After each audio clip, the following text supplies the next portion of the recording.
సచివాలయ ఉద్యోగులకు ఒక బిగ్ షాక్ తగలబోతోందా? ఖచ్చితంగా అవుననే సమాధానం వినిపిస్తుంది. దీనికి సంబంధించి కార్యాచరణ కూడా రెడీ అయిపోయింది. అయితే ఇందులో ప్రధానంగా ప్రస్తుతం సచివాలయాల్లో పనిచేస్తున్న ఉద్యోగుల్లో మిగులు ఉద్యోగులు 15,498 మంది ఉన్నారట. ఆ లెక్క అయితే తేల్చేశారు. ఈ యాస్పిరేషనల్ ఫంక్షనరీలుగా అవకాశం ఇస్తున్న నేపథ్యంలో మిగులు ఉద్యోగులు 15,498 మంది ఉన్నారు. అంటే సచివాలయంలో ఎలాంటి పని పాట లేకుండా ఖాళీగా వీళ్ళు ఉండి కూర్చొని జీతాలు తీసుకుంటున్నారు అనేది మిగిలి ఉద్యోగులు అంటే అదనం అనమాట. అడిషనల్గా వాళ్ళు అక్కడ అవసరం లేదు యాక్చువల్గా వీళ్ళ దృష్టిలో. అలాంటి వాళ్ళు 15,498 మంది ఉన్నారట.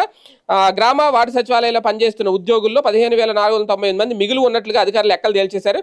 గ్రామ సచివాలయాల్లో 12,126, వార్డు సచివాలయాల్లో 3,372 మందిని గుర్తించారట. అంటే గ్రామ వార్డు సచివాలయాల్లో మొత్తం రెండింటిలో కలిపి ఈ లెక్క. అలాగే వారిని ఆసక్తి మేరకు సచివాలయాల్లోనే యాస్పిరేషనల్ ఫంక్షనరీలుగా తీసుకుంటారు. అప్పటికే మిగిలిన వారిని డిప్యుటేషన్ మీద ఇతర ప్రభుత్వ శాఖలకు పంపాలని నిర్ణయించారు. హేతుబద్ధీకరణ ప్రక్రియను సాధ్యమైనంత త్వరగా పూర్తి చేయాలి అని చెప్పి అధికారులకు ఆదేశాలు కూడా జారీ చేశారు. అయితే వీళ్ళు చెప్తున్నది ఏంటి అంటే ఈ 15,000 మందిలో ఏ ఒక్కరిని అయితే తొలగించాం, ఈ 15,490 మందిని అలాగే ఉంచుతాం. కానీ వాళ్ళని వివిధ శాఖలకు బదిలీ చేసి వాళ్ళ సేవలను అయితే ఉపయోగించుకుంటాం.